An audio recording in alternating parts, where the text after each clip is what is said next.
Goedemorgen. Het weer wordt nog best wel noffelijk waar, maar er zinnen erbij. Maar we zeggen niks aardig gewoon vanuit het westen meer bewolking. En dat hier al eens te krijgen met een storing die er komt. En die storing die beïnvloedt het dus waar van joen en vannacht. Joen en vannacht hebben we een soort bewolking en een heel soort regenwetrek. Het zult toch wel zo'n 10 tot 15 mm rond Delfzijl opsmieten. En op grondplakken is er wel 20 mm mogelijk. Daarbij heb ik net een hele legere temperatuur, want het wordt een graad of 13, 14 minimaal. En de wind is westelijk, neemt wat af, wat matig, want vrij krachtig, windkracht 5 in het waardgebied. Ik moet in eerste instantie nog een soort bewolking, wat delslag.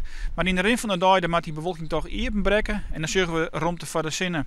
Ik verwacht je dat er nog wel een paar buikers mogelijk binnen, maar dat zal niet al te vol delslag meer opsmieten hoe dag. Dus morgen nog best wel een noffelijke dag als we even de buien voorbij binnen.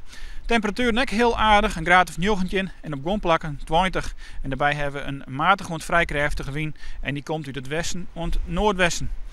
En dan zijn we alweer daar aan het fruitzag voor de komende dagen. Dan zeggen we waanzinnig een dag met wat hogere temperaturen, 20 of 21 graden in het worden.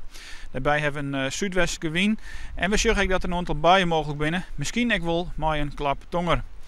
Dan Tongersdie en Vreed, ja, het wikse volgen waar, dat houdt toch nog een beetje aan. Het hege drukgebied is er wel, maar dat lijkt iets te zuidelijk boven Frankrijk. En dat betekent dat er toch echt Tongersdie en Vreed nog wel wat delslag mogelijk is. Verder zeggen we trouwens dat die temperatuur, nou waanzin, weer wat naar beneden daar zakkert, naar een graad of zontje op Vreed. Maar ik verwacht je wel dat het hege drukgebied nog wel weer wat invloed krijgt. Maar dat is waarschijnlijk pas in het weekend. En dan krijgen we weer wat hegere temperaturen en ook weer wat droger waar. Hoe het verder uitpakt, daar morgen meer over. Nog een noffelijk verder.